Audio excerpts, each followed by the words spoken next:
কাউকে কখনো ছোট ভেবো না। একটা কথা সবসময় মনে রাখবে, 5 টাকা দামের কলম কিন্তু 5 কোটি টাকার চেক লেখার কাজে লাগে। সব না পেলেও যতটুকু পেয়েছি ততটুকু বা কজন পায়, এই চিন্তাধারা যাদের মধ্যে থাকে, কষ্টের পৃথিবীতে তারাই প্রকৃত সুখী। শক্তিশালী সেই ব্যক্তি নয় যে খুব কুস্তি লড়তে পারে, বরং শক্তিশালী হচ্ছে সেই ব্যক্তি যিনি ক্রোধের সময় নিজেকে সংযত রাখতে পারে। অন্যের চরিত্র নিয়ে তারাই কথা বলে যাদের নিজের চরিত্র ঠিক থাকে না। যেখানে নিজের কোনো মূল্য নেই, সেখান থেকে কষ্ট হলেও নিজেকে সরিয়ে নেওয়াটা উত্তম। যে মাছের কাঁটা বেশি, সেই মাছের স্বাদও বেশি। যে ব্যক্তি সৎ বেশি, তার জীবনে কষ্টও বেশি। খাবার যত দামি হোক, পচে গেলে যেমন তার কোনো দাম থাকে না, তেমনি একটা মানুষ যতই শিক্ষিত হোক না কেন, মনুষ্যত্ব না থাকলে তার কোনো দাম নেই।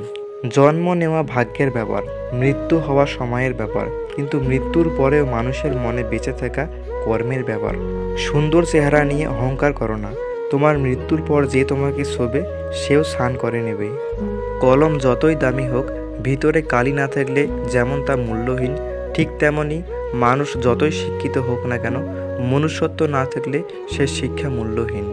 জীবনকে নিয়ে কখনো হতাশ হয় না। কে জানে, হয়তো তোমার মতো এই জীবন পাওয়া অনেক মানুষের কাছে এক স্বপ্নের মতো।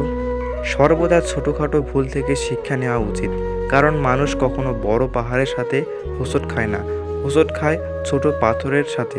ইচ্ছা থাকলে উপায় বের করা যায়, ইচ্ছা না থাকলে অজুহাত বের করা যায়। জীবনে খারাপ সময় আসবে, আর সেই সময়টার সাথে লড়াই করে নিজেকে টিকিয়ে রাখতে হবে। যে ব্যক্তি পরিশ্রমের দ্বারা ধন সম্পদ অর্জন করে, সে ব্যক্তি বোঝে কষ্ট কী। কিন্তু যে ব্যক্তি বিনা পরিশ্রমে সব কিছু পেয়ে যায়, সে জানে না জীবনের বাস্তবতা কী। জীবনকে এক লম্বা যাত্রাপথ মনে করে এগিয়ে যাও। তোমার উদ্দেশ্য ঠিক থাকলে একদিন সঠিক পথের সন্ধান পাবেই।